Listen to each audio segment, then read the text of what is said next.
No, no, let me go, you brute! Don't put me back in there! Don't put me back in there!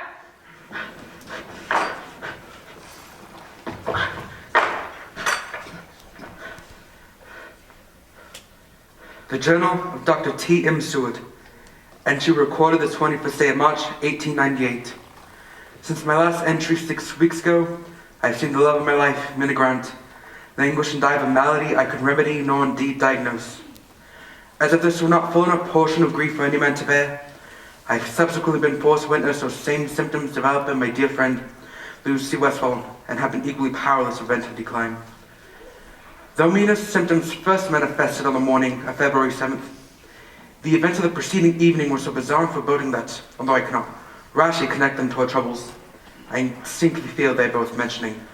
It was at dusk on the horrendous evening that I noticed a ferocious storm gathering on the horizon. The huge black cloud increased its size as it hurtled toward the shore. I know it was my imagination, but I had the distinct feeling that this was not merely some meteorological phenomenon, but rather some conscious, malevolent being with an appetite for destruction. I was not alone in my interest, since many of the villagers had gathered on the beach and at vantage points along the cliffs, and were looking on in wonder and amazement. For out of the center of the storm, from the belly of the beast as it were, a small sailing ship appeared. She was a cargo ship of the sort rarely seen any longer, and she was being tossed about cruelly like a child's playthings. As she neared the shore, pursued by that relentless howling maelstrom, we expected to see the frantic crewmen on deck trying to keep her afloat and guide her away from the rocks ahead. But only one figure was in evidence. There was a man at the wheel, swaying about wildly with no apparent control over his movements. Was he drunk? Unconscious? If so, how could he still be gripping the wheel? With a crash that rivalled the thunder, now all about us, the ship was driven upon the rocks. And the answer became apparent. The man was dead, quite dead. His hands were not gripping the wheel at all, but had been lashed with for reasons I could not begin to discern. Thinking there might still be a few living souls on board, a few of the more courageous townfolk approached the vessel to effect the rescue. But immediately, a great gust went tore the hatch from the cargo hold, and from below, the ship's only living occupant emerged. There he stood, impervious to powerful winds swirling about him, and the prodigious waves rushing across the deck. A huge black hound. His proportions exceeded those of any breed I had ever seen or heard of. Easily larger than Great Dane, and as massive across the haunches and shoulders as a stallion.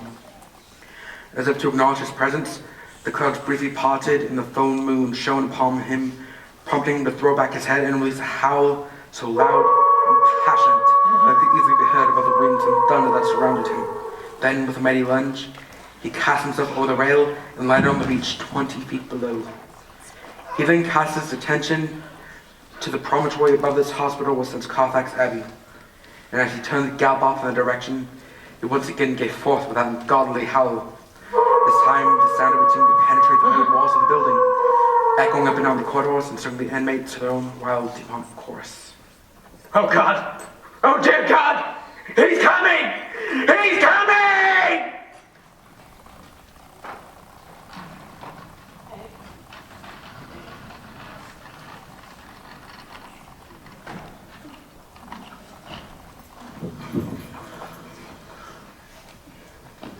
Very, very near, can't you? Oh, yes, he's near. That I know for. Can't you feel it? Of course I can. Of course I can feel it, man. I'm feeling really. Feeling very. I can feel I'm feeling really quite. Feeling my spine. The hairs on the back of my neck. I can feel it. Feel it in my blood. Oh, they're odd, really. Very apprehensive. Something awful is going to happen. Feel it in my blood. No! The blood is alive. The blood is alive. I can feel it in my blood.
until tomorrow evening, my Mina.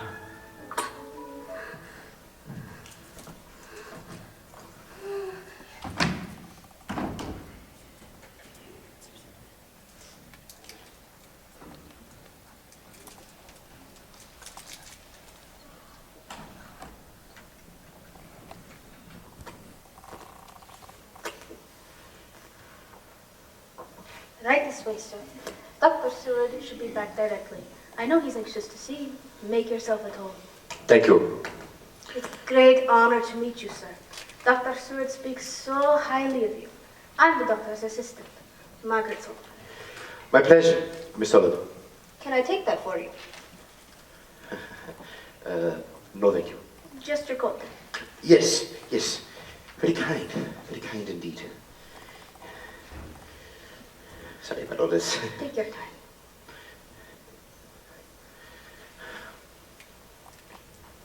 And your hat. Oh, yes, of course.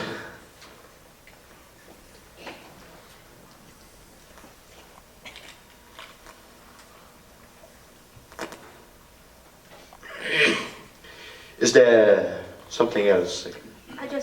There's been a great deal of sadness in this house lately, as I'm sure you know. I appreciate your concern. I hope we'll be shedding light on the matter very soon. That would be grand. Well, I'd best get going. I'll fetch the doctor. May God be with you, Professor. May God be with us all. Amen. Amen.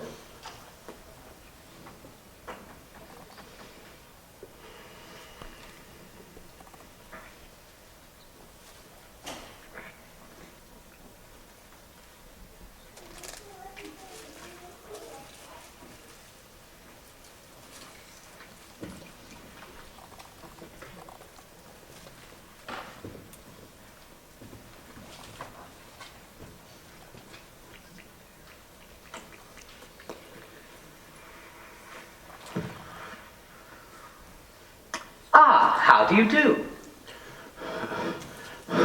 How do you do? May I be of some assistance? I am waiting on Dr. Seward. Indeed. Well, I am his associate. How may I help? Forgive me, but I must consult only with Dr. Seward. Oh, come, my good man. No need for embarrassment. Whatever your symptoms may be, I assure you I am more than qualified to assist them. You're looking at a man intimately acquainted with the mental disease. Please, sir. If I may venture a guess, stab in the dark, as we say.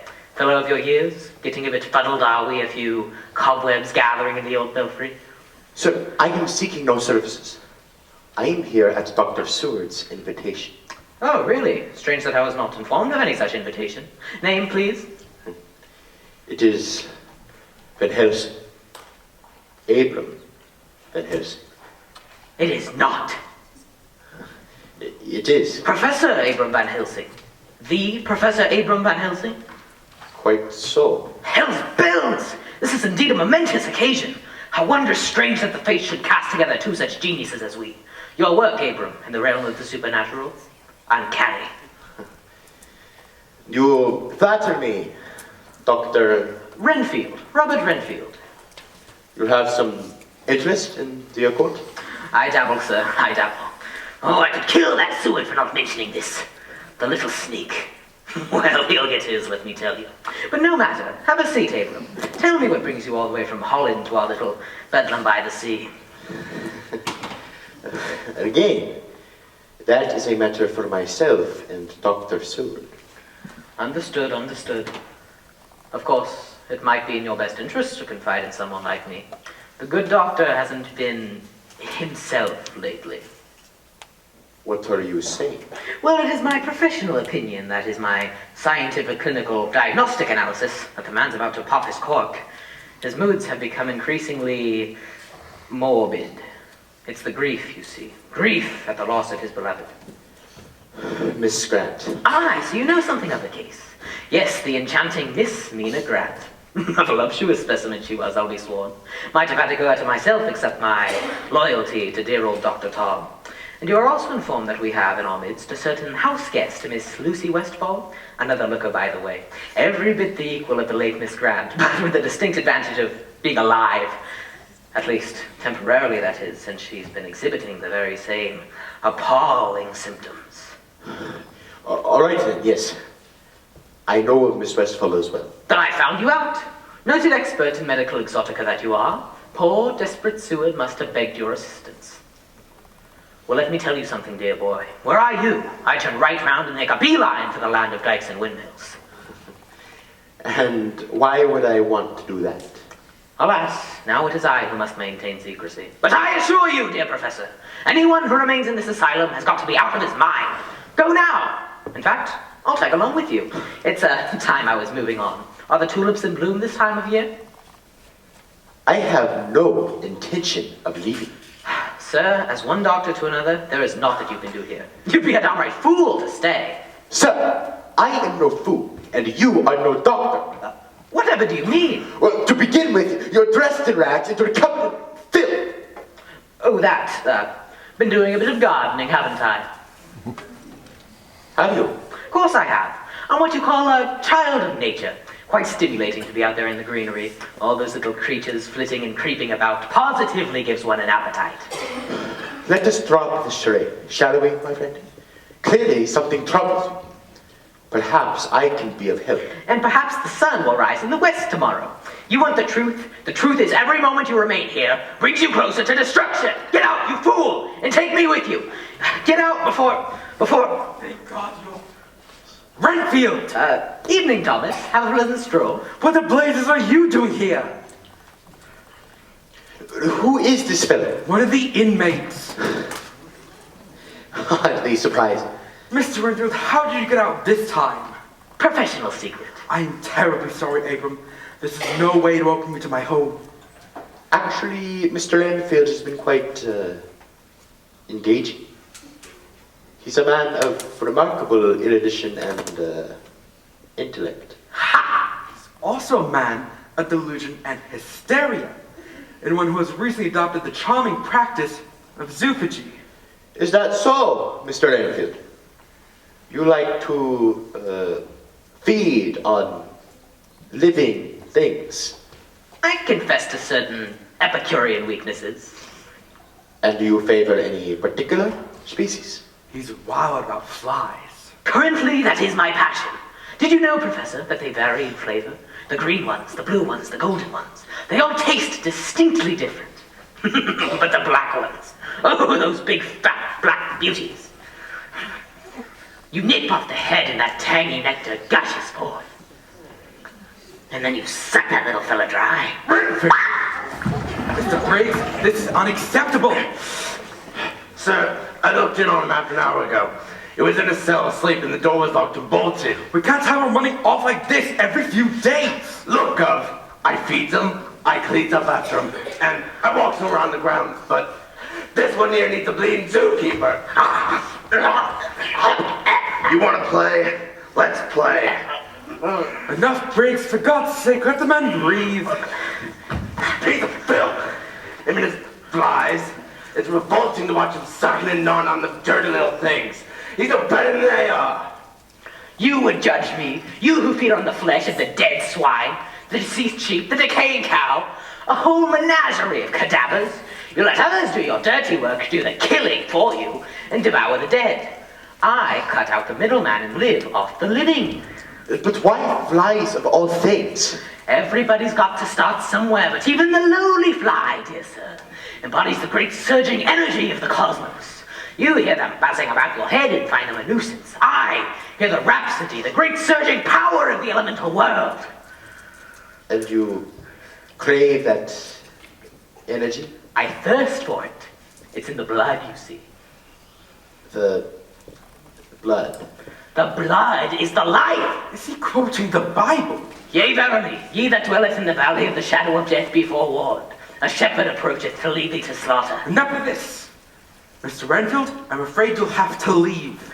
Capital idea. Be happy to go. Far away as possible, other side of the planet preferably. Chain me up and throw me in a dungeon and Patagonia. Briggs, remove him. My pleasure. Mr. Renfield, why are you so intent on leaving? Oh, you know, change of scenery. Not that the accommodations here aren't first rate. And the help couldn't be lovelier. tell us what troubles you! No! You'd only fail, just as poor pathetic Seward here has failed me. Failed me and his dear departed Mina. How'd you know about that? A little bat told me. Told me she's left you for another. What are you? Oh, the lovely lady Mina was so charming and so gay, but she's had a change of heart since the night she passed away. Now she dances with the devil by the deep dark water, between the devil and the deep blue sea. Stop it, for God's sakes! Dracula! You see that portfolio on the desk? Open it. You might be persuaded to speak frankly.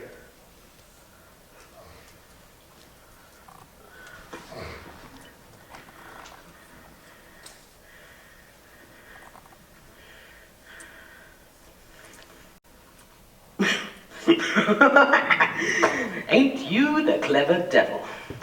And here's poor me stuck between two clever devils. Damned if I do and damned if I don't. All right then, our professor, you think you're so bloody smart. Here it is then. What's... Oh. No! No! Please, no! No! Yes. I hear. I hear. And obey. Sorry about this, Professor. Under other circumstances, we might have been great friends. It's not just me, you know! It's all of us! We're all damned! We're all damned! Abram, are you alright? Yes, quite. My good friend, it is so good to see you again. I can't apologize enough for this poor lunatic's behavior. No need for apologies. And it's wonderful to see you. I don't know what's gone into Renfield these past couple of months. He's never been prone to these morbid appetites or any sort of violence. But could he have seen it enraged him? We'll discuss that in good time. First, I must know more about your current situation. Yes. I'm afraid wayward lunatics are the least of my problems. Tell me about your Mina. Illness came upon her literally overnight. Her and Lucy, they were the best of friends, were visiting with me. The next morning she woke frighteningly pale and with barely the strength to get out of bed. I examined her thoroughly, searched every medical text I could find, and came upon only one diagnosis. Loss of blood. Precisely. Just as you wrote me. Then began the transfusions. Yes, the first was miraculously successful. She was up in about no time, but then she was stricken again. This began a downward spiral. There were 5 more transfusions, each one less successful than the last, until finally I lost her. I'm deeply sorry. I tell you frankly, Abram, I sincerely wonder if I can go on. I'm sometimes literally paralyzed with grief. I visit her tomb daily and it seems to help. I feel that some presence of her still lingers there and it provides a degree of solace, but, oh God, oh dear God, I'm sorry. Listen to me, Thomas. You are a doctor, as am I, and it's our duty to continue.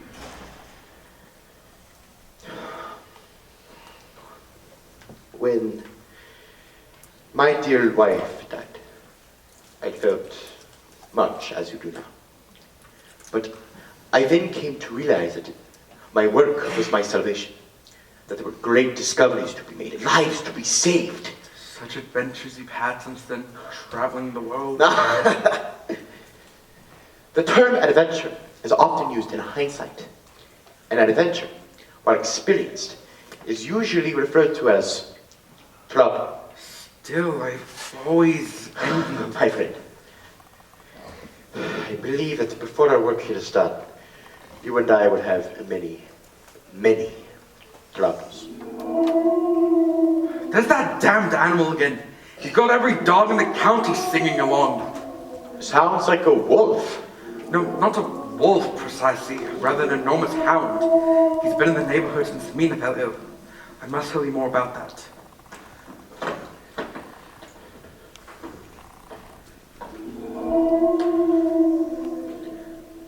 Look down there. The Torsen rider. He's pushing that animal awfully hard. That would be the Count. He's the new resident of Carfax. What a magnificent mount. Looks to be a European breed. Yes, he had imported from his part of the world. And which part of the world is that? The Carpathians. Apparently the family named Dracula has some historical significance over there. Dracula? My God. Anyone who's traveled over to Eastern Europe knows that name. Sounds like an interesting fellow. Well, chances are you'll get to meet him. He has the frequent habit of inviting himself over every other night or so. I'm personally not that fond of the chap, but Lucy seems to enjoy his company, so there you have it. Yes. Let us discuss Miss Lucy. Her symptoms are the same as Mina's? Yes, but she seems to be fighting a little bit better, but there's no telling how much longer she'll last. She grew ill after Mina's death? Yes, 3 days after the funeral. She said that one of me, each of us consoled the other. I think she could actually put a bullet through my brain, but then 2 weeks ago... 2 weeks ago, my dear, I'm meeting my doctor in Arya's dilemma. Lucy. I heard a commotion. Yes, no need to worry. All taken care of.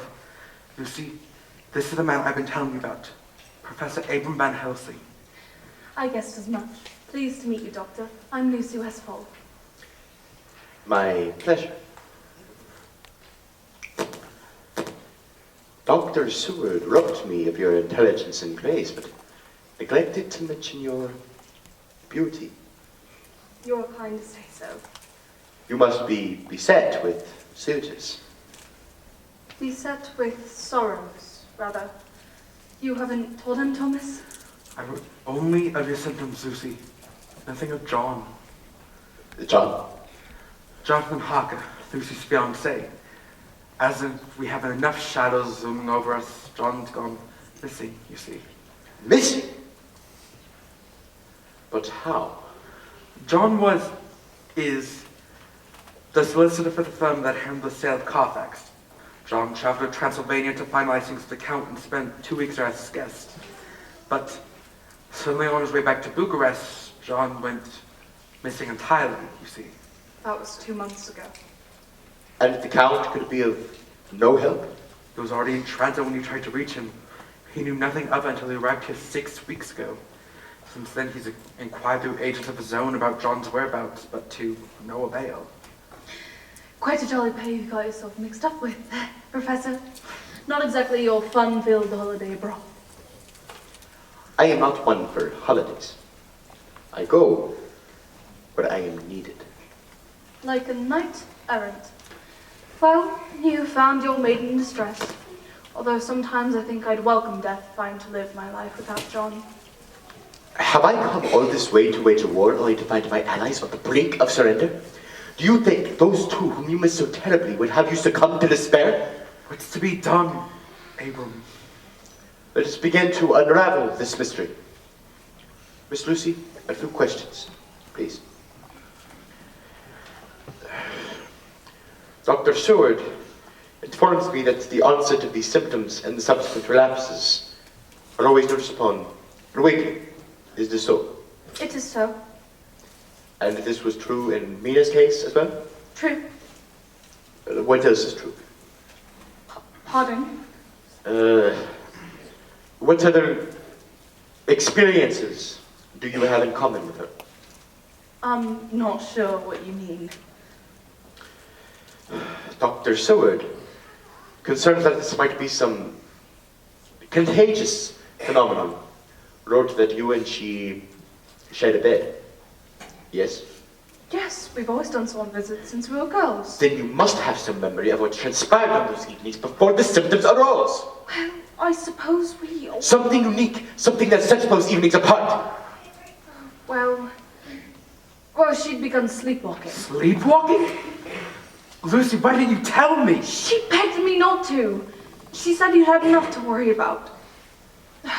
I'm sorry. I know I should have said something, but Everything happened so fast, and when she was gone, there didn't seem any point in mentioning it.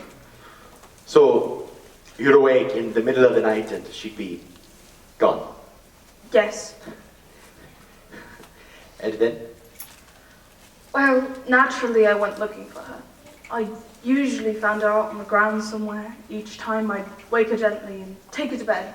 But once I caught sight of her heading up the path to the cemetery, and, well, when I got there, she was sitting on an old stone bench outside of the family crypt. And I was at some distance, and there was a good deal of fog, but there appeared to be a figure hunched over her. Some piece of statuary, you mean?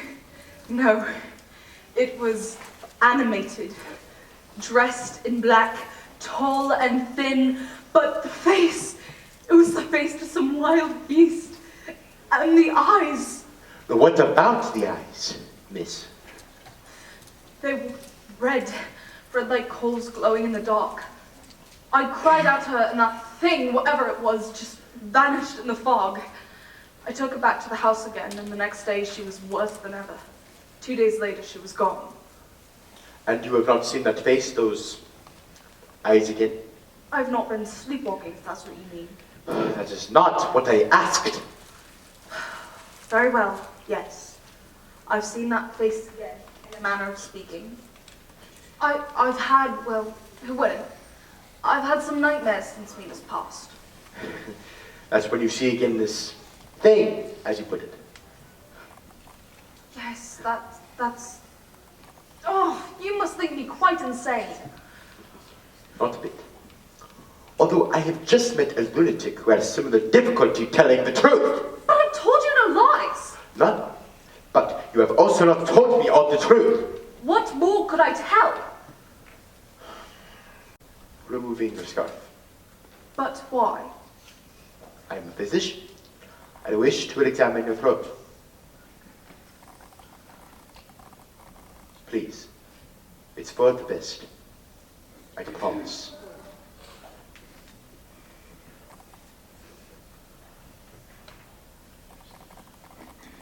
It is as I thought. Come, Thomas. Come and see. Look familiar? Yes, Mina had the same 2 wounds. Lucy, why have you kept this from me as well? I don't know, bugs! I thought they were insect bites living out here in the country. Lord knows they could have been anything. Abram, what does this all mean? Trouble, my boy. It means trouble. That's Renfield again? I'll throttle him myself this time. I am welcome. Yes, of course, as always. Do come in, Count. Good evening, Miss Lucy. You are looking ravishing as ever. Thank you, Count. But I see you have already guessed. I intrude. No, you're quite all right. Count Dracula, Professor Abram Van Helsing. My pleasure. Count. Van Helsing, the writer, Science and the Supernatural, Secrets of the Warlocks. You've read them? Among many others, including those dealing with my own homeland. Most entertaining. Thank you. I have a few tales of my own I could share with you.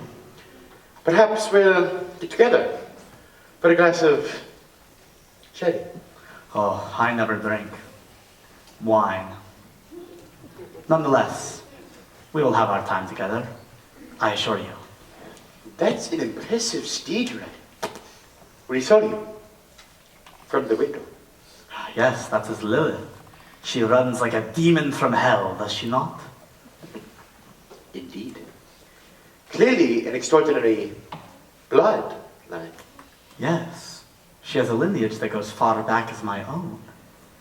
Was not one of your ancestors the legendary Vlad? Vlad the Impaler. Quite the hero in his day. Quite the monster to Turks. True. Sometimes good and evil are just matters of perception. My friend. sometimes a matter of which end of the stake you're on. Well said. Well said, my friend. But we must discuss these dark subjects when not in the company of so lovely a young woman as this. It is good to see you up and about, Miss Lucy. Has there been improvement? I'm sure that there will be now that the professor has joined the fray. Ah, so this is no mere social visit. You come as a man of medicine, a man of science, a formidable adversary to any malady. What an exhilarating turn of events. Yes, but the best remedy would be Jonathan's safe return. Any news, Count? Ah, alas, still no word. I have a legion of gypsies searching, but the forests are dense and the cliffs are perilous, so it is slow going. If this continues much longer, I shall return to Castle Dracula and lead the hunt myself. You are so kind, Count. I think you know, sweet lady, that from the moment we met, I have been your devotee. I see in you a kindred spirit. Your visits have meant so much to me. Oh, it does not bore you, this wearisome old remnant of a dark bygone age. Look at you talking like an antique again. No, I quite love your old folk tales.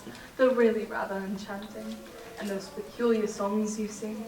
So many eerily beautiful folk songs sung in your land. Ah, well, in this land as well. Ghost Lover. Do you know it? They sing it in those inns down by the wharves. A young woman stands on the beach, mourning her lover who is lost at sea. So strong is her love that his ghost rises up from the waves, and they embrace in the moonlight. When he tells her he must go, she will not be left behind. She takes him by the hand, and together they descend into the cold, dark water. Yes, even we English occasionally enjoy the melancholy tale of the supernatural. Again, perception makes all the difference. To the ghost, the supernatural is the natural. Excuse me, Dr. Seward. Yes, Miss Sullivan? It's time for Miss Westfall's medication. But Thomas, how can I leave on such enchanting company? 2 exotic continentals in one evening. Please do not neglect your health on my account. I will be visiting again before too long. And you'll be seeing plenty of me. Well then, all be a good girl and run along. Au revoir, Count. Au revoir, mademoiselle. Pleasant dreams. So, you'll be staying on for a bit then, Professor? Until we put the roses back in that young woman's cheeks. Very good. Any idea what might be the trouble? None that I can speak of. As yet. I would be most interested to hear your diagnosis. I am so new to this country, and her warmth and hospitality has meant a great deal to me. And what brings you all this way from the somber peaks of Transylvania? Ah, well, I do miss my Castle Dracula. In its shadows I found the solitude I so often require. Carfax is hardly without its own shadows. Yes, Carfax quite suits me. But I am not entirely a recluse. I sometimes have an absolute hunger for people, you see. And in my homeland, they are so few and so lacking in variety. Here, I can be near the crowded streets of your mighty London. Here, I can sate myself amidst the teeming thousands. I must say I had no idea you were so fond of people. Humans? I thrive on them. I love all shapes and sizes, every color and temperament.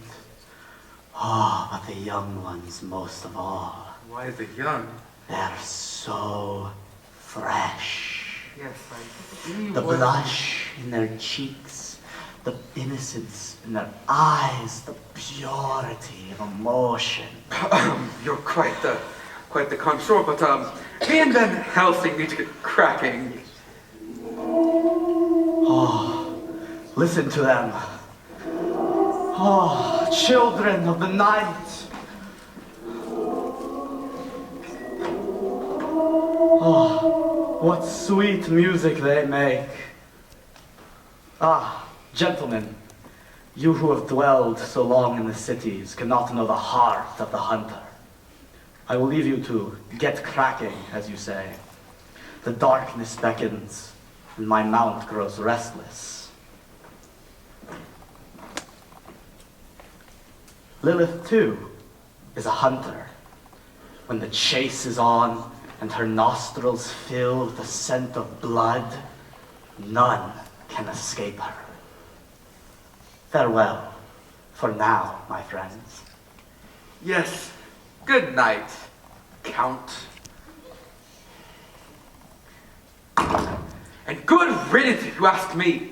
The arrogance of the men, barging in unannounced, pouncing and howling and so forth, when we've been told what to do. Yes. Important and more challenging than you can imagine. You mean Lucy? Have you reached a diagnosis? Do you know what the disease is? My diagnosis is that there is no disease. I'm sorry, my friend. I'm afraid you have me confused. Are you trying to say you think this illness is hysterical or illusionary in some way? Nothing of the kind. The causes are real, but the symptoms are not internal. But I know no external phenomenon like blood disappear from a person's body. You don't, but I do. Well, what could possibly... Thomas, you study medicine with me, but you know I have interest outside the realm of conventional science. Now, hold on just a second. Are you trying to say you think we're dealing with the occult? Dr. Seward.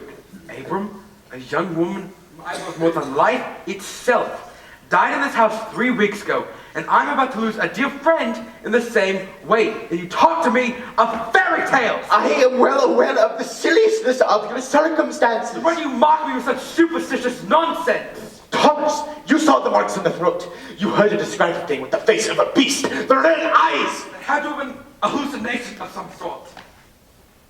You think so? Yes, and that's what prompted the nightmares later on. Oh, all in her mind then. Could it be anything else?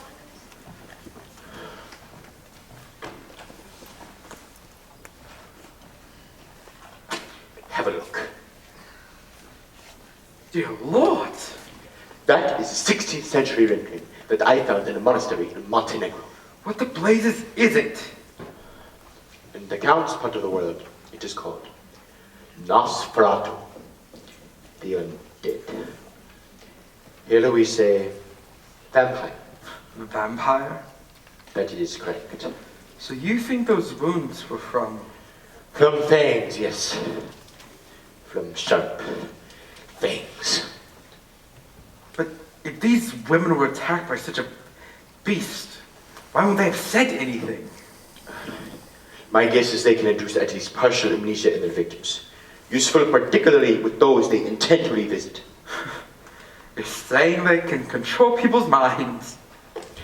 In some cases control, and in some cases enslave. And your star patient seems well on his way to slavery. Renfield? We need to keep an eye on him. He's a spy, but a reluctant one, and it may prove useful. Abram, if I'm going to believe any of this, what chances do we have against such a beast? Yeah! The strengths are formidable, but there are, thank God, some vulnerabilities. The vampire can only function by night. Every morning before dawn, the creature must return to the soil in which it was buried before dawn. If that grave or tomb can be purified with holy water, the creature cannot enter.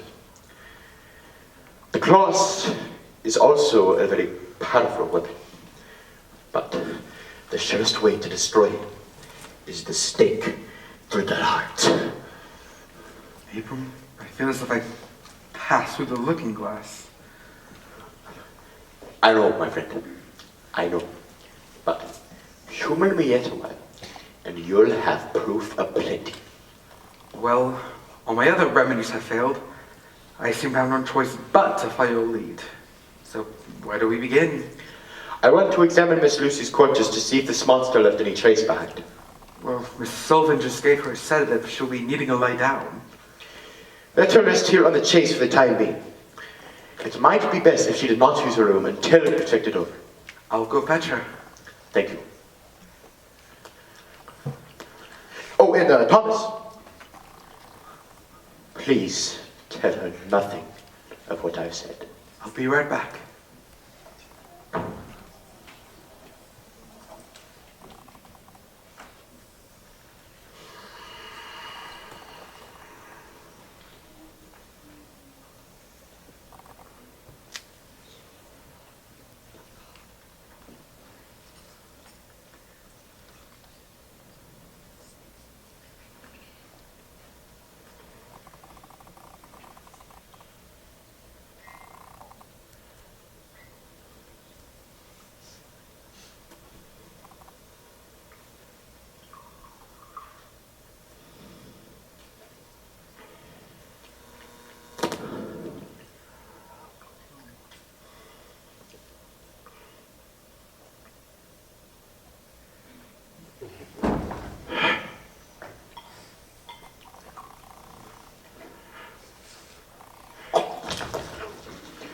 My God!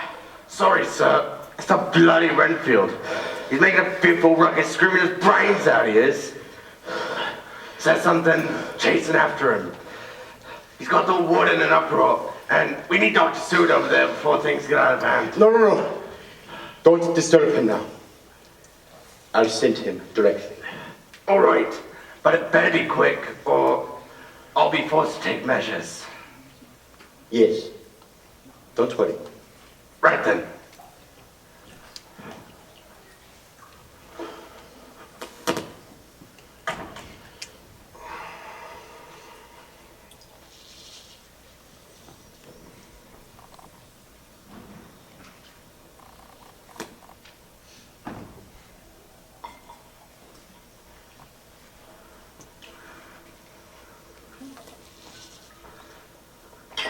Hello again, my dear. Sorry to inconvenience you. It's all right, Doctor. I'll be quite comfortable here. Thomas, your attendant was here a moment ago. He says that Renfield's causing quite a disturbance and that you're needed over there. Oh, good grief. I'll head on over as soon as I show you Lucy's room. In the meantime, I'll put Miss Sullivan on the case. You go ahead. I'll turn out the lights. Very well. Sleep well, Lucy. Thanks, Tom.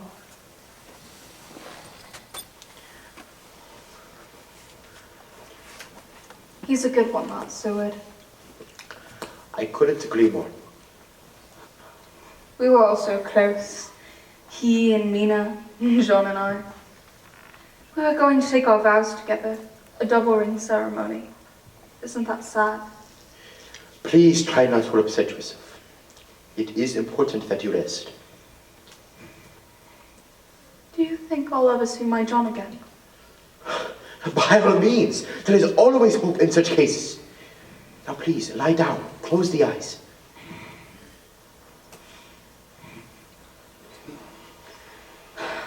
I'm so glad you're here, Professor.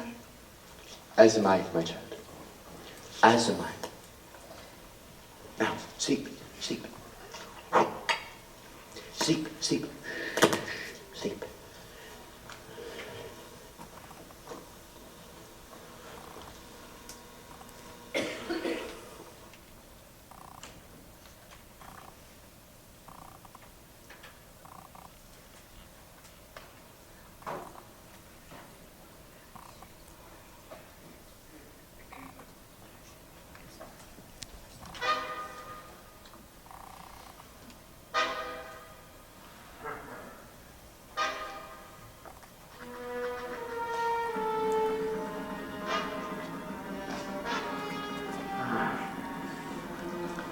Lucy.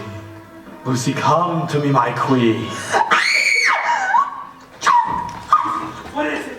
Look there, Thomas! Do you see it? My God, yes! Nosferatu! Nosferatu! Stand back! Stand back, damn it! Missed. Sorry. Jonathan! Lucy, do you see? Oh dear God, John! Extraordinary!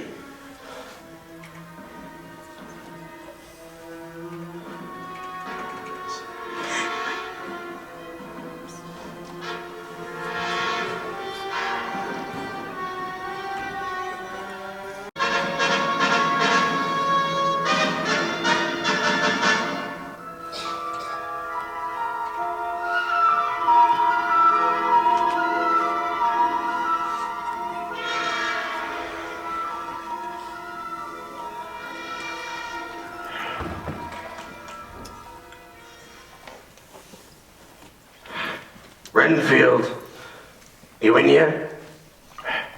Got something tasty for you.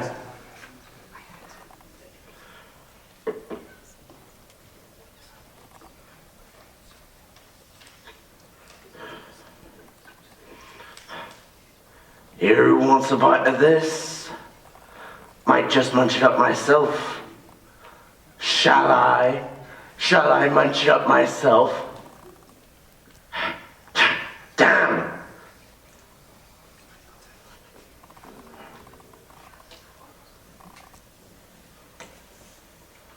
Norbert!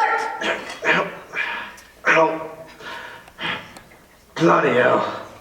Give me a bite. I'll give you more than that if I catch you nosy around here again. It's a bleeding bug biter. He's on the loose again. Dear Lord, I thought you had him in restraints. Of course I did, but that makes no difference to him. He's a bloody Houdini of the loony bin. Well, you best find him before he stirs up more trouble around here. Trouble? We're on our quiet little cottage by the sea. Oh, we can't have that now, can we? Not when things is going so lovely. What, with one dead and one dying of God knows what? Shots being fired in the night. And young Mr. Archer turning up looking like Robinson Crusoe. What could be more restful? Thank God Mr. Archer's returned. Might lift that dear girl's spirits. Well, last I saw him when I came over to investigate them shots, he didn't look none too good himself. He's been through a great deal.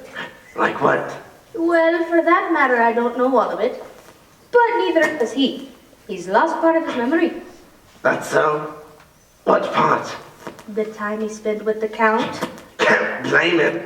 I'd like to forget that geezer myself. It's just since he moved up into that creepy old ruin up down there that things have gone quite queer around here. Don't be superstitious. Superstitious am I? Look out that window. Look at them clouds. Pitch black clouds against the sky the color of a tombstone. There's a storm brewing. And look at that fog bank rolling off the water. Soon we'll all be wrapped up in it like a damned winding sheet. We live by the sea. We have weather. Same weather we had last night, and the night before, and every night since the Armada came aground. Remember that? The ghost ship? No one on board but a captain, lashed only about 3 days dead. And then some great black hound that leaps off the deck and heads for the hills. Oh, and what was in the little ship but some packing cases? And who was those packing cases delivered to? Why, your friend and mine, jolly old Count Dracula. I read the papers, Norbert. How do you now? She keeps up with current events, does she? Well then, you might have seen this in the Evening Chronicle, a little item titled Amstead Horror. I noticed it. Some lady in a nightgown luring kids off into the woods for a bit of frolic, and them turning up later with little red marks on their little white throats. Ever seen anything like that before? I get your point. My point, in my opinion, is that this neighborhood's going rapidly downhill, and I think it's time for sophisticates like you and me to seek employment elsewhere. I can't do that. Not to Dr. Seward. Maggie, please. Don't call me that. Margaret, then. I'm Miss Sullivan in this house. Fine, then. Miss Bleeding Sullivan. I need you. Let's, you and me, take off together and get jobs someplace a bit more cheerful, like a nice mortuary somewhere. I can't do that. Not to Dr. Seward. He took me on right off the ship from Dublin. Trained as his assistant. He's the kindest man I know. I can be kind. Haven't I been kind? Wasn't I kind to you last night? We have to stop this. Come away with me before whatever's happening around here happens to us. This is my job. Now, why don't you go and do yours? All right, Miss Sullivan. But for God's sake, think about what I've said. What's in there? Oh, a little gift for my favorite zany. A token of appreciation for all the lovely exercise he's given me. Well? Well, what? Well, what the devil's in your little box? Sorry, dear. Not for your eyes, really. I'm afraid you're too delicate a nature. Don't be an idiot. I've worked in this place much longer than you, and I have seen plenty. All right, then. Oh, you're just as sick as Renfield! Get out now! You asked to see it. Curiosity got the rat.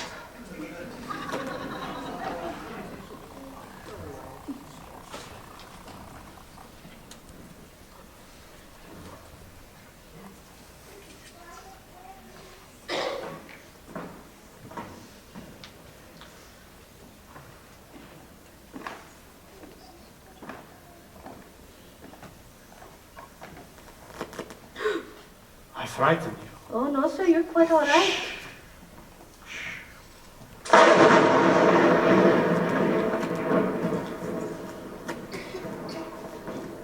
You are a very wicked girl.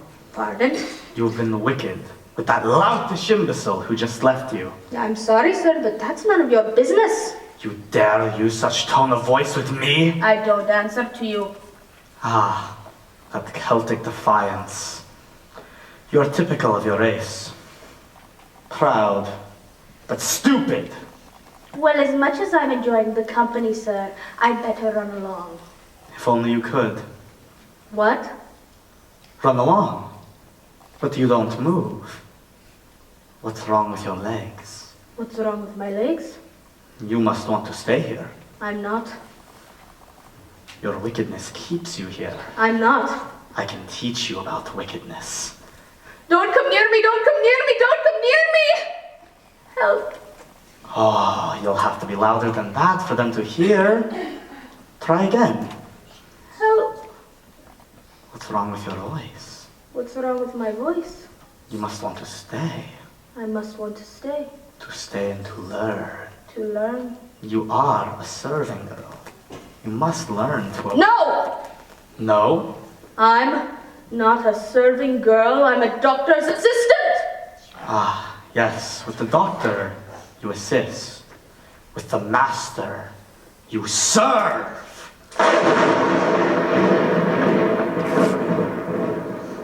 Do you hear me? Yes, Yes. master. Do you know that I have enemies? Enemies? They think to hunt me down, but they are the hunted. They are the prey. Into darkness shall they be cast, into the abyss for eternity. Death unto them. Death unto them! Death unto them! You, together, we vanquish them. Death unto them! Death unto them! You are now my creature. I see with your eyes, hear with your ears. My will be your will, my will be done. Thy will be done! Thy will be done. Very good. What say you? I obey. They approach. Forget until you receive my command.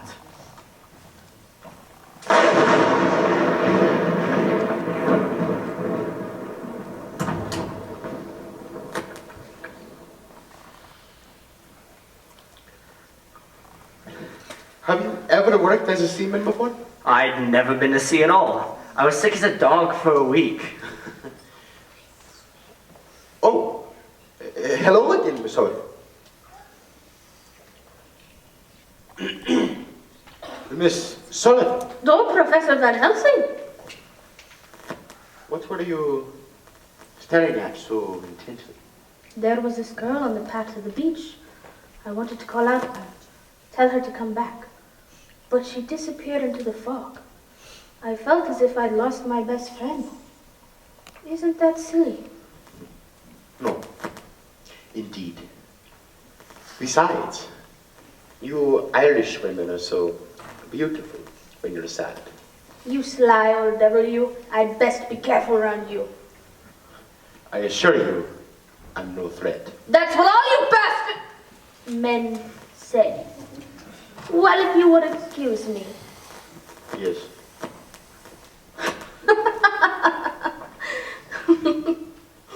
Something funny.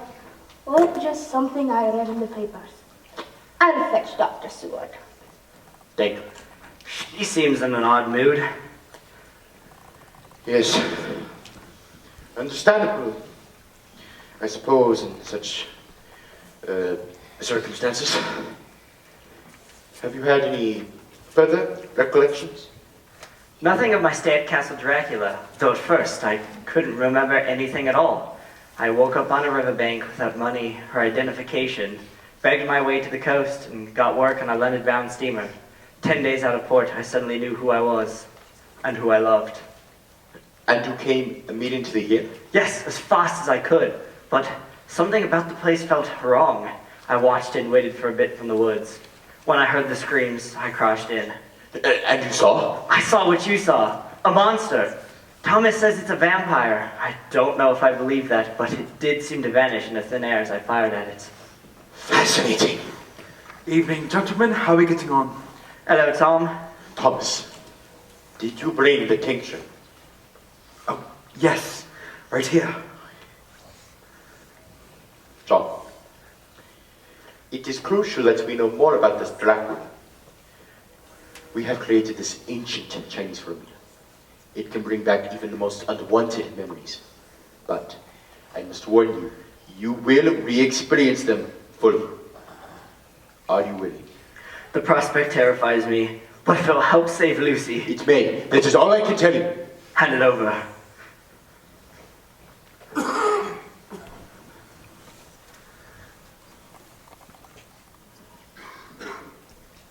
Oh, my God! That's foul! What is that stuff? You don't want to know. That's the worst thing I've ever tasted. Now, John, listen to me. We haven't much time before this wears off, and it only works once. So listen very carefully. You must remember how you left Castle Dracula. No, please! For Lucy, John! For all of us! I can't! Oh God, I'm his prisoner. His prisoner? He's kept me locked in this room for weeks.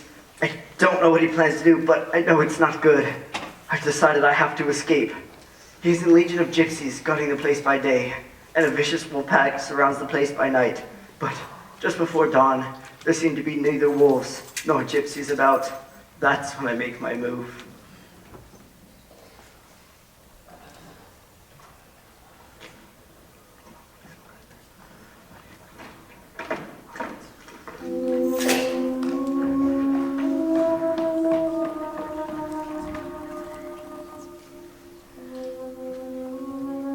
I knot some sheets together and lash them to the bed and lower myself out the window.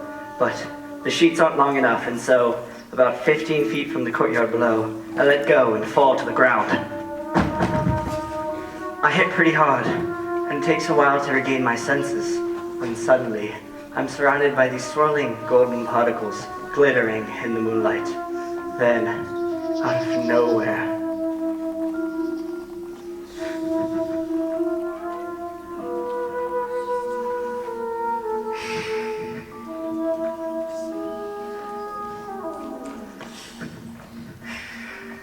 Leave him! Leave him, I say, or I'll starve you for a year. These are yours.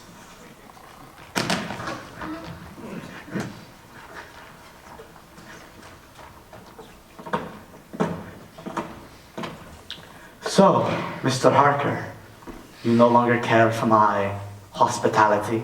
I'm getting out of here, Count. I climb onto one of the old broken walls. Far below, I can see a river shimmering in the pre-dawn light. It's a long drop to that river below, Mr. Harker. And even if you survive the fall, the water is cold as ice, and the current is fierce. I'm not staying here. Don't be a fool. Let me help you. He lunges toward me, but just as he does, the first shaft of sunlight strikes the courtyard. It seems to blind him and drive him back. I know I only have one chance. I turn and dive headfirst in the valley, and I'm falling and falling, and oh God, help me! Help me!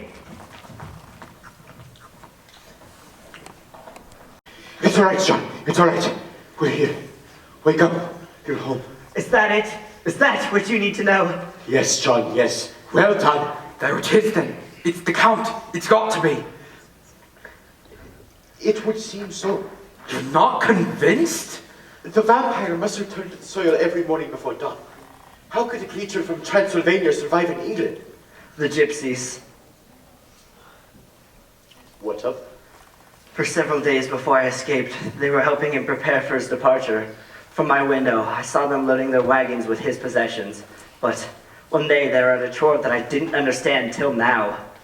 There were 6 long and narrow packing cases scattered about, and they were tossing bucketfuls of dirt into them. Where did that dirt come from? Somewhere in the lower reaches of the castle itself. Well, no doubt the family crypt is located. You have solved it, my friend. This count is indeed the creature who plagues us all. He is the one you fired at last night. The Hound! Yet another manifestation of the same being. He's a shape changer. My friends, our task is clear. If we can deprive him of his resting places, he is doomed. For now, we must return to the Abbey and return these 6 boxes tomorrow. Why not now? By day, he is powerless. But if he finds us in his lair at night, he'll rend us limb from limb. For now, we must protect Miss Lucy from any further attacks. Go to her, John, and tell her nothing of what I've said here tonight. It is important. Too late for that, Professor. I knew since John had cried out. Who do you know? It's him, isn't it? He killed my best friend, and I'm next on the list, aren't I, Professor? Not if I can help it. Thomas, you say your life has lacked an adventure. What do you say to a day of vampire hunting? With you all the way. And I. And I. How can such a team fail? As hunters do, we begin at daybreak. But we must arm ourselves. Thomas, take me to your tool shed. Miss Lucy, please remain here with John standing guard.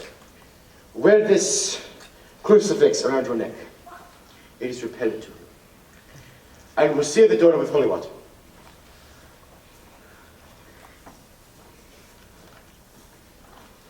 Now we cannot touch it.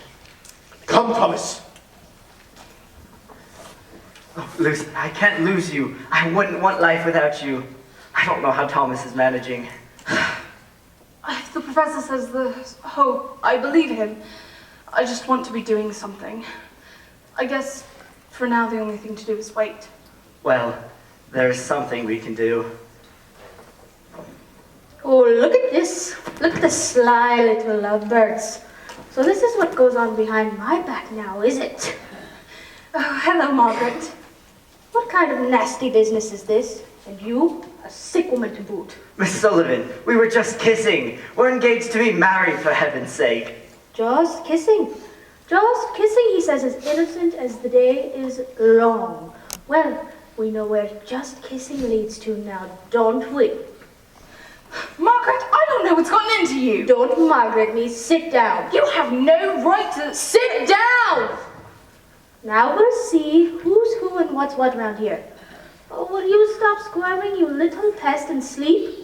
Sleep! What is that you have in your hand, you dirty girl? Throw it away immediately. No. I said... Oh, well, you must be overheated after all your activity. Why don't we let in a little breeze? Oh.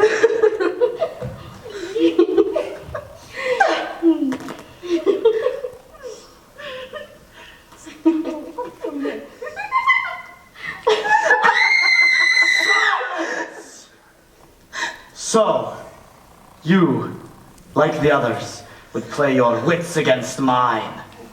You would help these fools to hunt me and frustrate me in my designs. Now, you must be punished for what you have done. You must learn, as they have learned in part, what it is to cross my path. You, their best beloved, is to be made flesh of my flesh, blood of my blood. Now you shall come to my call. When my mind summons you, you shall cross land and sea to do my bidding. And to that end, this. Do this, or he dies. No, John, please.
How is she? All right, I think. What about you? I'm a failure. I failed her. I failed all of you. You were weak from the drug and caught off guard. I want him dead. I want to be the one to do it. We must wait till dawn. Has she said anything more? Nothing. Only that she was here again. She was so highly agitated, I gave her a sedative. She's now sound asleep. Abram, I don't know how many more attacks she can withstand. Do you hear? Let's get him. Let's hunt him down now. Patience, my friends, patience. The sun is on the way. Meanwhile, God knows what he could be up to. The bells of hell go ding-a-ling-ling for you, but not for me. Greetings, I come in peace, brethren. Pax under the white flag. Don't shoot the messenger. I suppose there's no point asking how you got out this time. If I told you, I'd have to kill you. Joke, only a joke. No intention whatever of doing anyone any harm. Sorry about all that nasty business earlier, my little professor. Don't know what got into me. Must have been out of my... Well, that goes without saying, doesn't it? Mr. Harker, it can't be you. You're dead. You don't know me. We've not met formally, but I've admired you from afar, peering out my little cell window, watching you and Miss Lucy cavorting about the grounds, sallying off into the woods to do God knows what. Lovely young carefree couple. Those are the days, eh? Crying shame.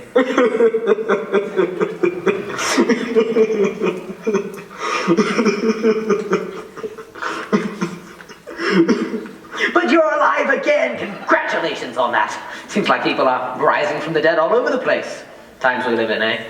But you're looking very maritime, matey, very yo-ho-ho and so forth. Been out on the briny? Mr. Renfield, what do you want? Thing is, you see, there's certain types, certain personality types that, when they get a bit angry, when they fly into a blind rage, they can do a good deal of harm. Physical, mental, emotional, but mostly physical. Harm to certain parties of their acquaintance. And there can come a time when these certain abused parties can begin to think, well, perhaps this is not a healthy relationship after all. Time to start afresh, find a whole new social milieu. But, of course, that can be a complicated matter, especially when certain threats, certain bone-chilling, mind-numbing threats have been made toward them by the aforementioned personality types, who can be, well, let's say rather possessive and what you might call vindictive if they feel they've been disrespected in any way, shape or form. Which, as I'm sure you can appreciate, begs the question, both metaphysical and logistical, what's a body to do? What do you want from us? Well, if a person were in the sort of pickle I'm talking about, a person like me, for instance, not actually me, you understand, but like me, a metaphorical me. If the metaphorical me were in the hypothetical pickle, then what he proposed is the best solution for all parties involved, including, incidentally, yourselves, would be for you gents to pack a few personal belongings, throw on your traveling clothes, and run like hell as far and as fast as you can! Because the kettle's on the fire, and it's coming to a boil, you see. The wrath of the Great One will soon be visited upon this house. The Great One? Whom do you mean? Never mind whom, you are whom it may concern. Get yourselves gone and take me along for the ride. Least you can do, after all the sound advice I've given. You'll have to bind me and drag me off, kicking and screaming, of course, but a few sharp blows to the head should quiet me down. Only thing is, and I'm terribly sorry about this, truly, truly sorry, it's about the girl. Lucy? That's the one. Afraid we'll have to leave her behind. Spoils of war, you see. Only conditions the other side might accept. He won't let her go, Harker! Who are you talking about? Are you talking about Dracula? I didn't say anything like that, did I? Most certainly did not say anything remotely like that! What has he done to her? What has he done? Tell me or I'll kill you! Claimed her, marked her for his own. What are you talking about? Try reading the paper once in a while, you might just learn something. Don't you realize what you're dealing with? You are dealing with a creature so powerful. Oh no! Here he comes! Oh no! We can't let them get away! Look at the quantum!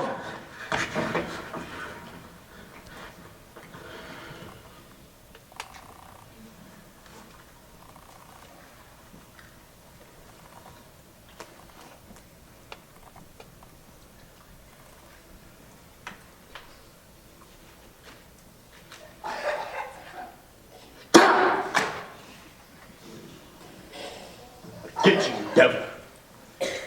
I'll hunt you down if it kills me. That can be arranged. Count. I told you we would have our special time together. I have looked forward to it. Have you really? I am touched. Let us make certain we are not disturbed. So, you have found me out. I had my suspicions from the very first. I'd read about your infamous ancestor and thought that his traits must have been carried down throughout the generations.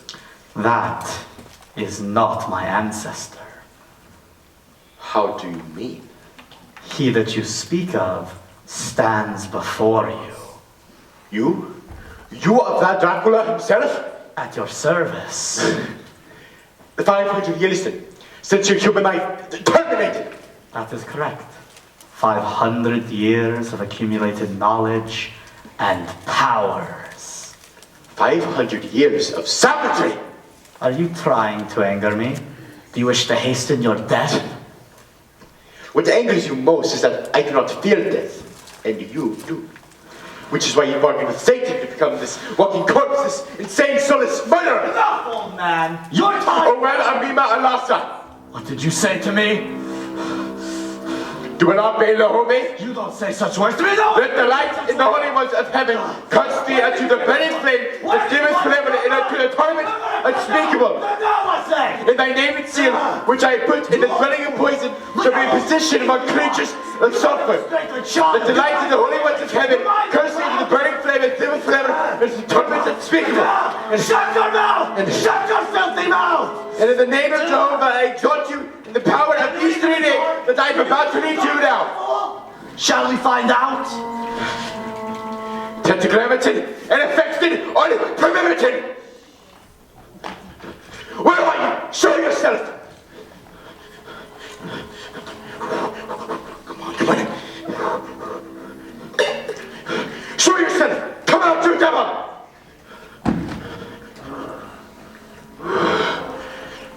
Come on, come on!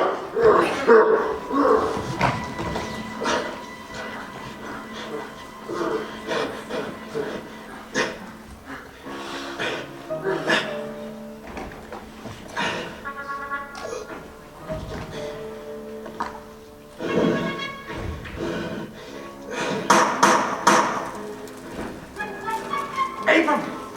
Are you alright? I think so. We saw that thing run out. I fired at close range, but it didn't even flinch. Guns are useless against such as him. But he is not without his weakness. I've learned much. How do you mean?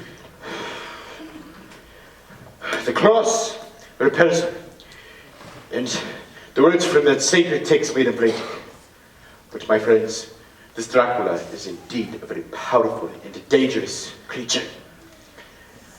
Good grief, look at your arm. Let me take care of that. Not now, not now. John, Renfield mentioned the newspaper to you. Have you read it? Yes, as a matter of fact, I read it in Lucy's room while she was sleeping. Has she read it? I don't know. I left it with her. And you, Thomas, have you seen it? Not yet, why? John, did you read of the Hampstead horn? Yes, the mysterious woman in white and the children's scratch marks on the throat. What? Let me see that.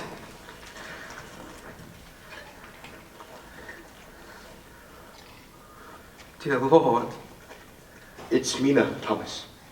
It could be no one else. she could never. Face it! She has become as him! It can't be. There is hope. I cannot restore Mina's life, but her soul can be released. And what of Lucy? I intend to do much more for her. Go to her, John, and see that she continues to rest. The doctor and I have a mission. Then I'll come too. No! She needs you now. Go now. Very well. I'm sorry, Tom.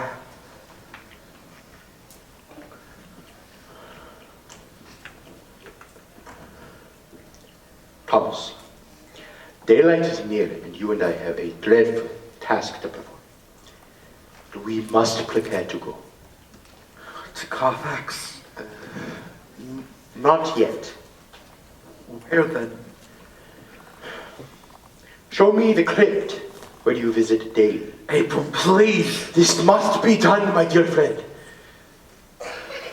Give me a moment. I'll wait outside.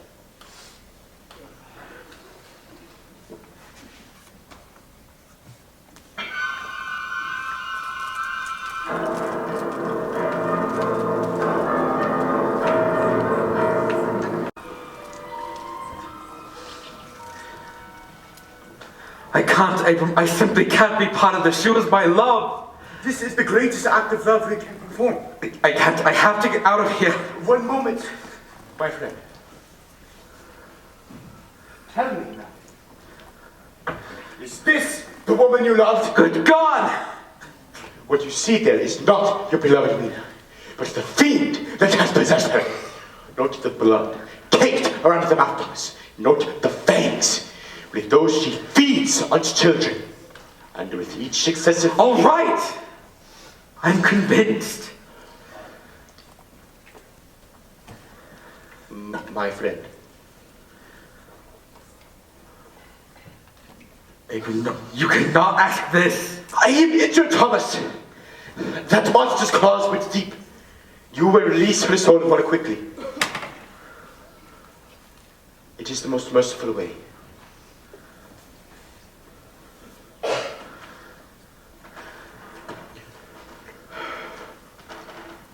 There may be some struggle, but once you begin, you must not relent until she rests. Let us proceed. Are you ready, my friend? Dies ire, dies ille, solvit seculum in favilla, lacrimosa!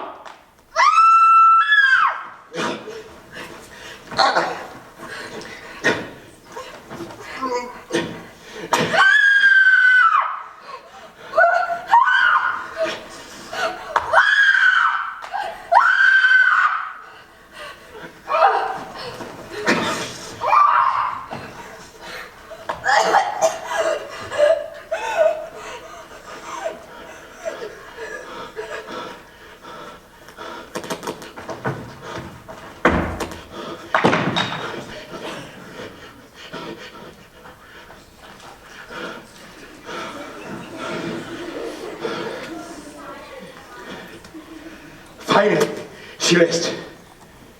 Her soul has been released. It is done, Thomas. You saved her. Thomas, Leave me alone. For God's sake, leave me alone. Thomas, please!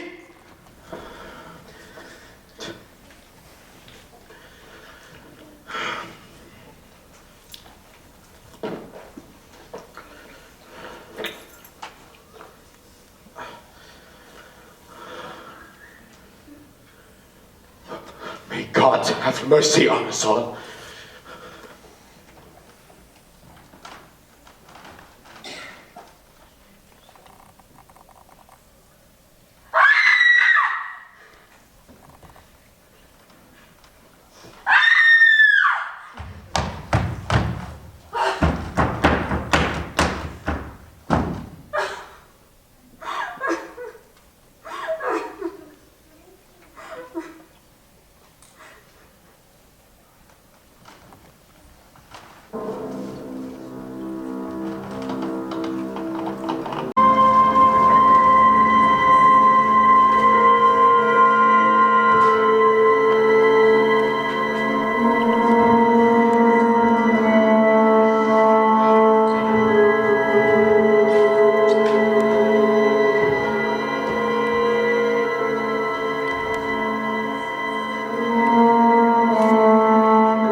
I beg you. I'm finished, Abram. This thing has me beat. I just want to fade away. It will be done soon. We can renew our efforts. It's too bloody late, Abram. Admit it. We ransacked Carfax, stripped every square inch of it, opened all the packing cases, it came up empty. He's got to another hiding place. It can't be far off. We don't have time to search the entire county. You see what's happening to Lucy? She's changing rapidly. I don't know when on during last night's attack, but it's had a dreadful effect. I think perhaps another transfusion will help. This is futile, Abram. It's convenient you have your sleeve rolled up. Now, put down that needle and let me take some blood. You're the best donor available. We're trying to save a life, man. You're a doctor. You saw what I did to Mina? I'm no longer a doctor, I'm a butcher! We have a chance. While we live, while we breathe, we have a chance. We need you, Thomas. You cannot desert us. And we need you in your right mind. Now, give that to me.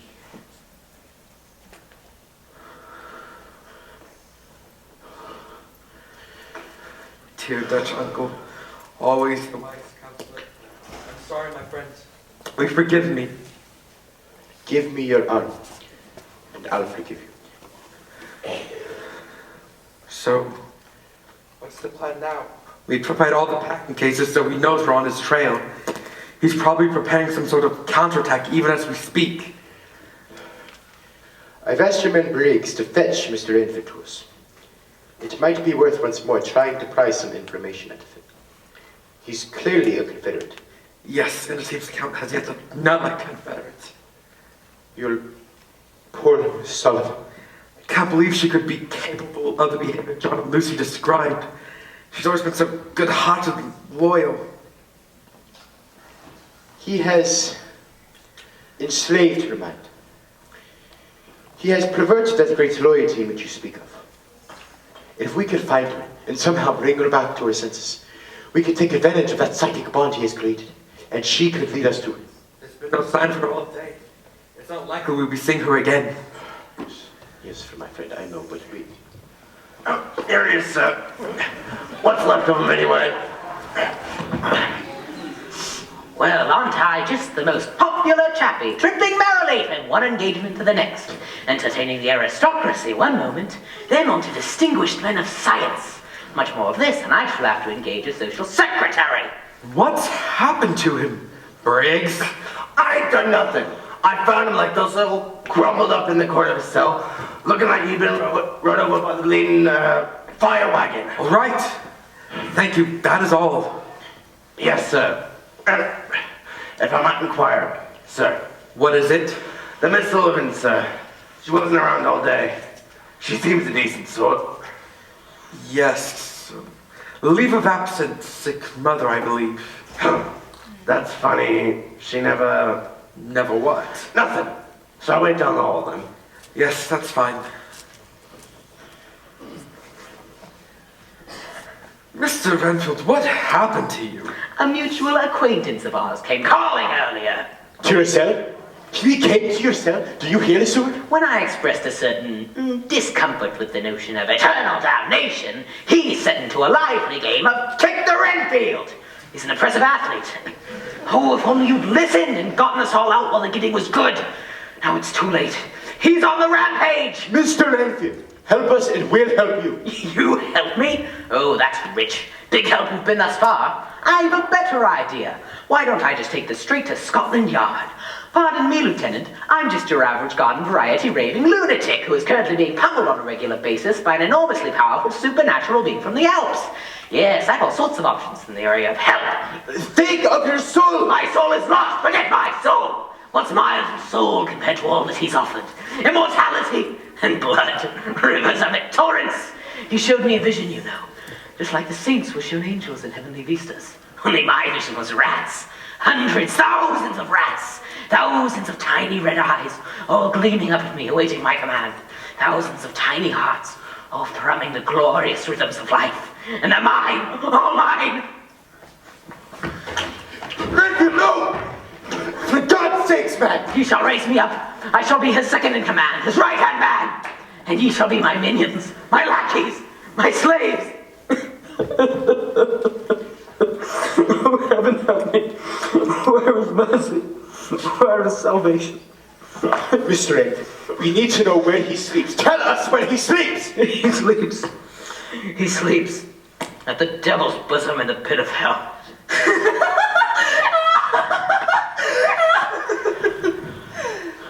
What is this thing doing in my house? Where did it come from? The gutter? The sewer? Oh no, she's You this did is not my fault. I had nothing to do with this. I forbid you to speak. You're done for. You're his creature now. You're the power of. I said be quiet. You're no better than me. You're no better now. Wait, bloodless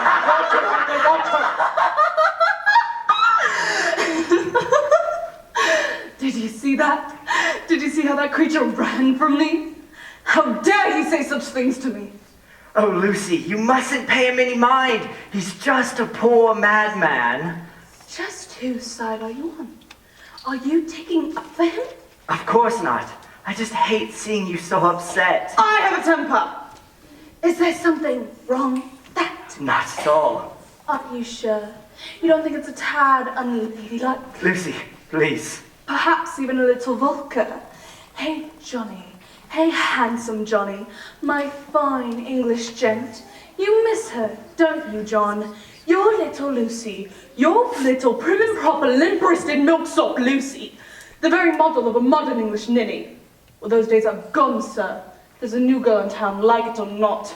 I love you, Lucy. I love you now and I always will. And do you think I don't love you? I think you're under the influence of the night. Under the influence of the night, the moon. Can you feel the moonlight on your skin, John? I can. It thrills me, intoxicates me. Can you hear the night calling to us, John? It sings to us, come away, it sings. Come away, ye young and eager. Come swiftly in your darkling revere. Quench your thirst and cool your fever. Hear my call, come to me. Of course I love you, my darling. I'm positively wild about you. You know what I think? I think there's a little animal lurking under that proper British solicitor exterior. Enough, Lucy, that's enough. You're not yourself, can't you feel it? Something's taken over your mind. Oh, God, help us. No, John, it's not your all. I'm frightened, don't you see? We'll I'm get in him. grave danger. We'll get him. We'll stop him somehow. Who are you talking about? Dracula, of course. Dracula? You poor fool. Dracula? That stodgy old Transylvanian relic has been nothing but kind and considerate to me throughout my illness. Lucy, he is your illness. No, John. Now listen to me. We haven't much time. There's a conspiracy going on here. You don't see it, but I do. I haven't said anything up till now because I didn't believe it myself, but they are definitely out to get us. Who are you talking about? Those two. Thomas and the professor. Why would they They ever? hate us with this great love, this great passion we have for each other. They're trying to kill us, John. This is insane. You see, that's what they want you to think. They want to put me away in a cage like that horrible wretch they just dragged out of here. They want to keep us apart forever. You just said they wanted to kill us. Listen to me. Why won't you listen to me, you fool? You damn fool. Damn you, damn you, damn you. Oh, John.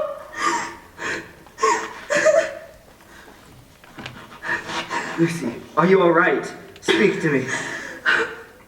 Oh, Johnny. My Johnny. There's something I have to show you. Not now, darling. Not now. Yes, now.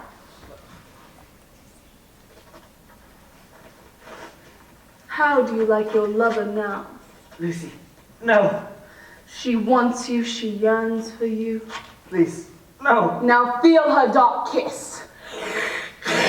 In the name of God, release him! Get that filthy thing away The power of God compels you! The power of God compels you! Hold her, Thomas, hold her! You The power of fool, God you compels you! impotent The old power of God compels you! No, no, The power of God compels you! Lucy. Lucy. Thomas, is that you? She's back. Oh, God, dear God, what have I become? You are still yourself. The process is not yet complete. How long? How much longer? I do not know.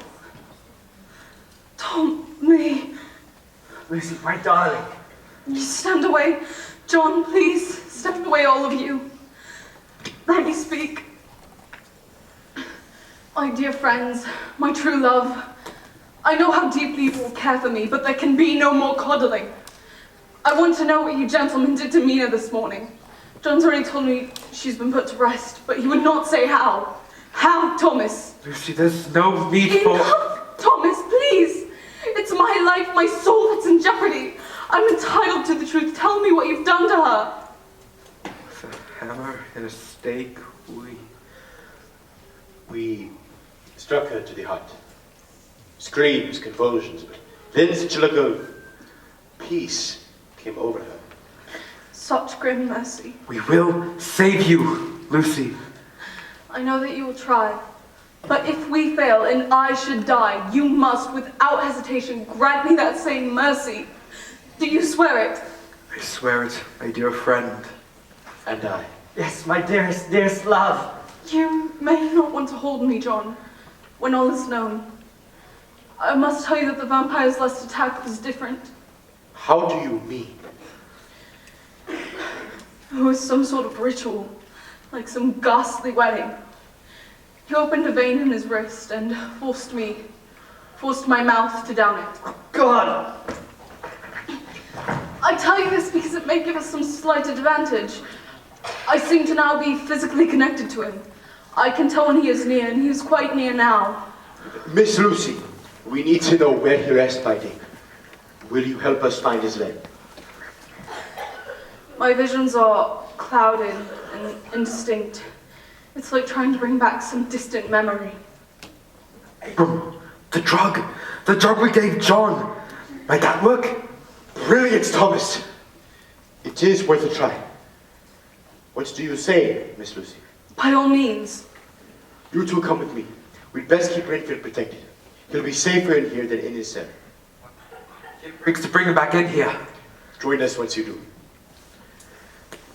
Mr. Briggs!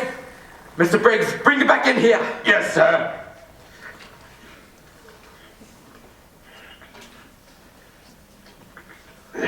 Come on, you.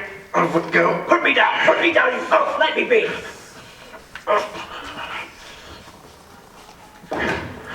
Keep close watch over him. If anything at all unusual occurs, shout me out. Right, sir. You're the biggest fool of all. Shut up! You have no idea what's going on around here. And if you did, you'd run screaming back to the chimpanzee that mothered you. I said shut up! No, you shut up. Well done, Master. You saved me from the ruffian. Really very decent of you. Every time I turn my back, you run to them. No, Master, they come to me. I do not seek their company. Not my sort of people at all, these humans. I can't bear them. You are an ingrate. No, Master, very grateful, really. Thank you so much. All the beatings, profound lesson, every one. Character building. You make jokes with me? No, Master, why would I do that? I know you have no sense of humor. Oh, no, I've done it again. Another joke. So sorry, truly sorry. Some sort of reflex, part of my pathology. Confess that you are a traitor. I confess. Me culpa, me maxima culpa. And now you shall be executed. No, Master, please have mercy. Mercy, please. I don't want to die. Dracula!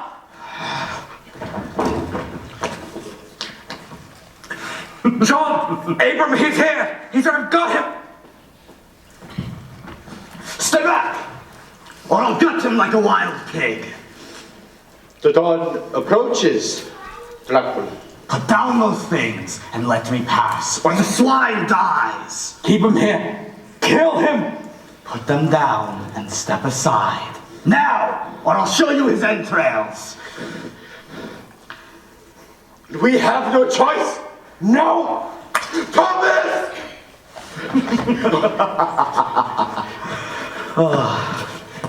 The fool. I wanted him alive. I want you all alive. Yes, gentlemen, I wish you life and good health. I drink to your health. Monster! Oh, now comes another hero. Come to destroy me? Tell me, what use are these toys against me? You think to thwart me? You, with your pale faces all in a row, like sheep to a butcher's. Hear me now. The wench is mine. When I call, she'll come to me. We will stop her! Nothing will stop her.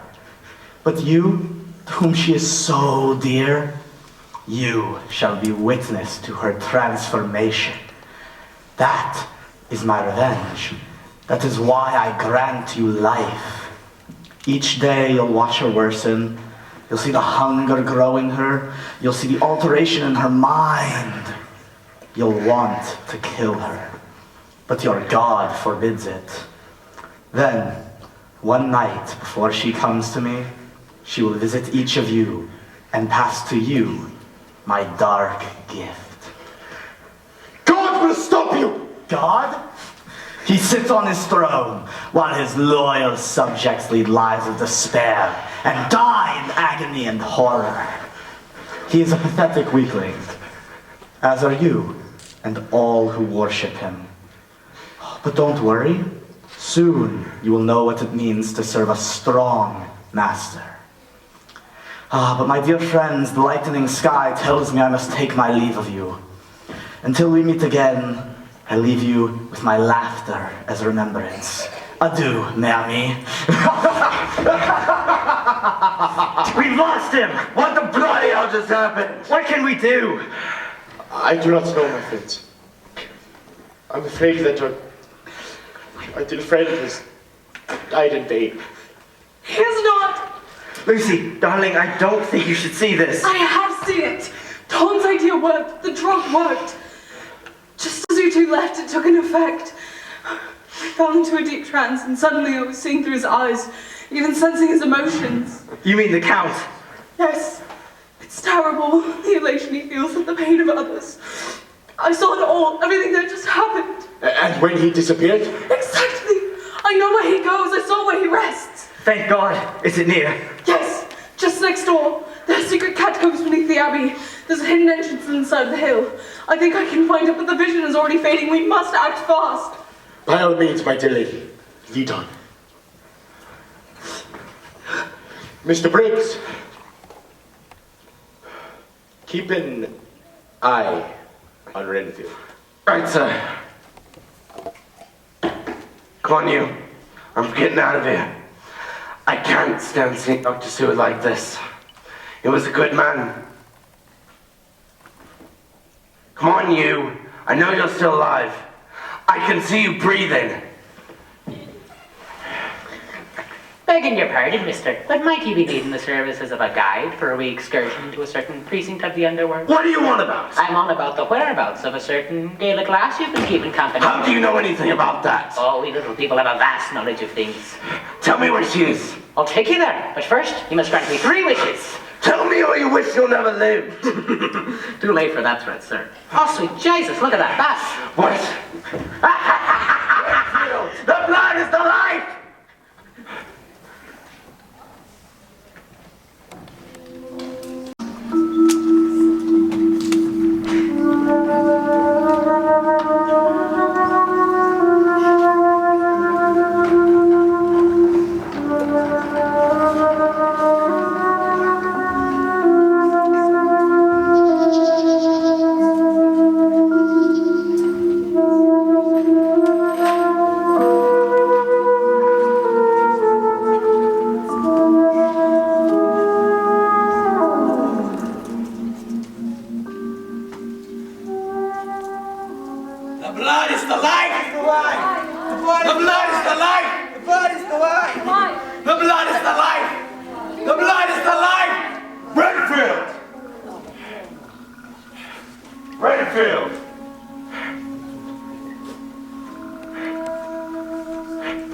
bloody hell!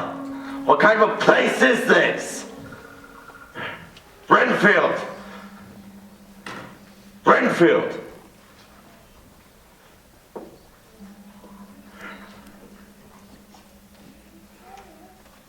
Margaret! Margaret! Oh, great Christ, no! He's killed her! He's killed my Maggie! Renfield! Come out! Come out, you devil!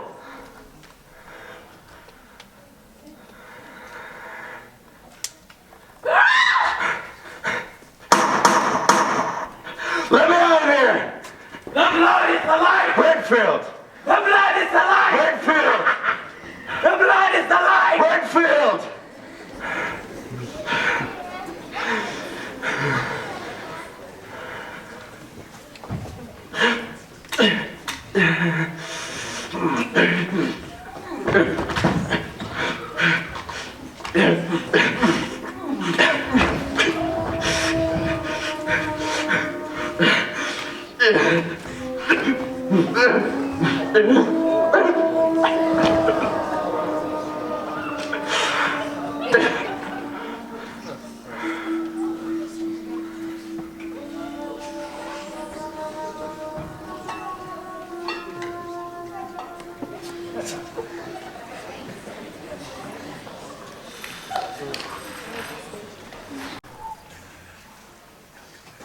Abram, What is it? we found a passage. Does it seem familiar, Lucy? Yes, I think so. Anyways, I can feel its presence, so I know we're near. I sense another presence as well. Something not undead, but connected in some way. Perhaps some animal, as a guide. Perhaps. We must be very careful. My God, what is this place? As Renfield said, the pit of hell. Look, there's a corridor over here. Yes, yes, that's the one, I'm sure of it. Renfield! Go away, you don't belong here. Where is she, man? Speak, man, speak! No, I'm not talking. You'll get nothing out of me. Look over there. Miss Sullivan. Too late, John. They will be beyond our help. Look, that chain. It must lead to a door high above where he comes and goes. And outside is the sun. Then let's open it. No. He may sense the light and burrow deep into the earth where we cannot get to him. First, the snake. Are you ready, my friends?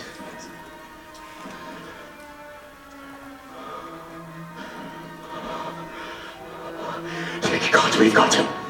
Okay, quickly, John. This is a threat of the heart. No, John, no!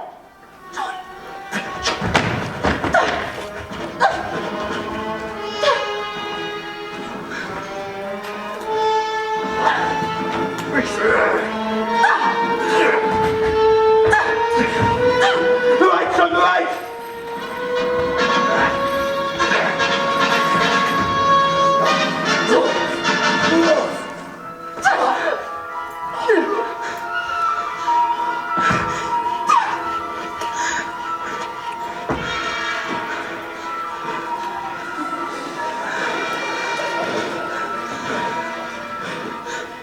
Finally, he rests. The reign of the Vampire King has ended.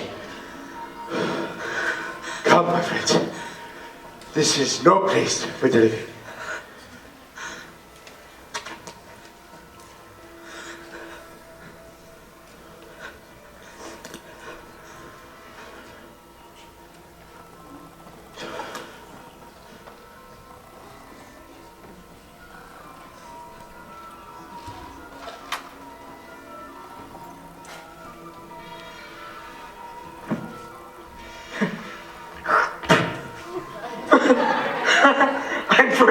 I'm free.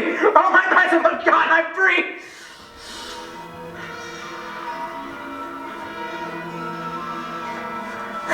No!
painted it all.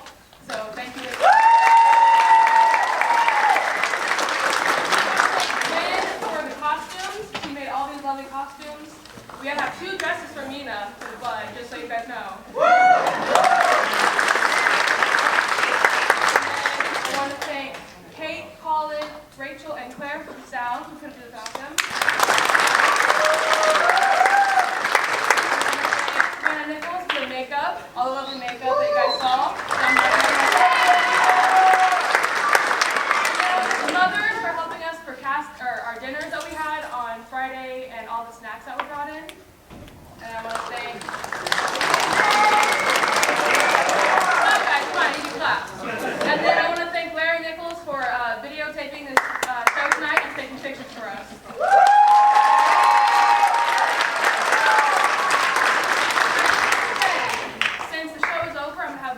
To work now, so you guys should all come see me at Sugar Shane's, okay guys?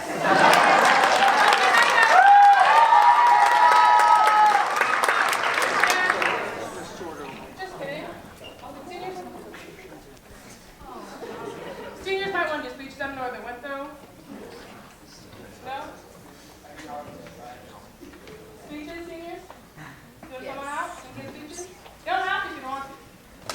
Come on!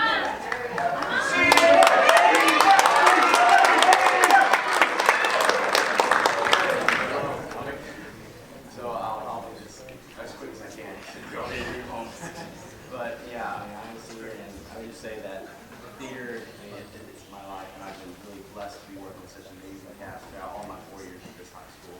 This is something I'm always going to remember for my whole life, and I'm going to continue to do it in college, and I'm going to love every minute of it, because this is absolutely amazing. I'm doing what I love, I'm doing what's amazing, awesome. And none of this could have been possible without the support of you guys, and Mr. Later, and all the set directors, set crews, all the team in here, and it makes everyone to make one awesome show. And I just want to thank everyone out there, and of course everyone, all of you guys as well. Because none of this would have been possible without you. Thank you.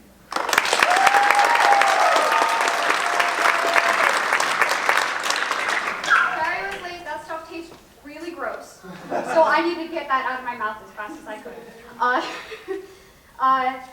I moved here 3 years ago, and I had no idea what I was doing. I moved from Colorado. I left all my friends behind, and theater really opened up the possibility to make Kansas feel like home. I moved, not knowing a single person, not having a single friend over the summer, and I came here, and all of that changed. I met all of my best friends through the theater program. I'm totally not shaking, but I'm so thankful to Miss Springs because, I first came in here through set crew, for Mr. McNutt because I first started acting through the musicals, and Mr. Lehner because he's always been majorly supportive of me and gave me this role, which is the one that I wanted the most because I knew that it was going to be super fun. Really hope you guys saw the blood when I got staked. That was really fun to do. For all the children in the audience, I am not hurt. I'm not dead. But I'm just really thankful to everyone that I've met here, to all my best friends, and even my partner, which I met through the theater program. And this, I love you. This has made me feel like home. Sorry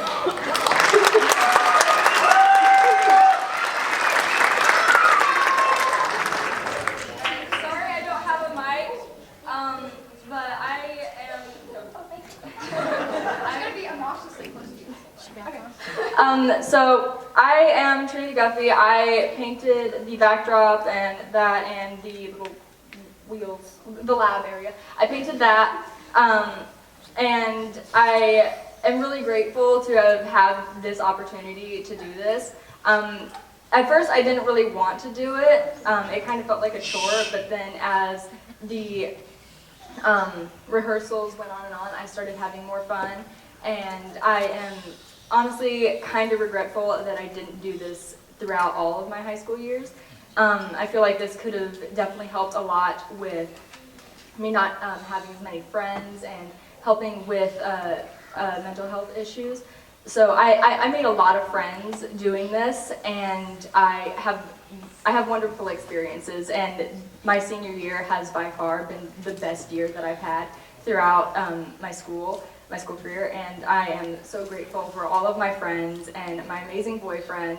And I'm He proposed at the end of yesterday's show. Y'all missed it. yeah. Count Dracula, by the way. Yeah, it's Count Dracula.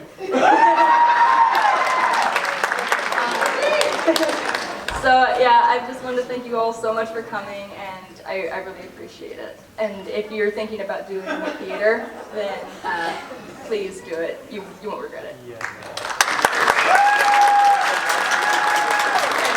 I forgot to thank the most important person here, Mr. Lehner, Tim Lehner. Thank you so much. We would not be here without you at all. I appreciate you very much.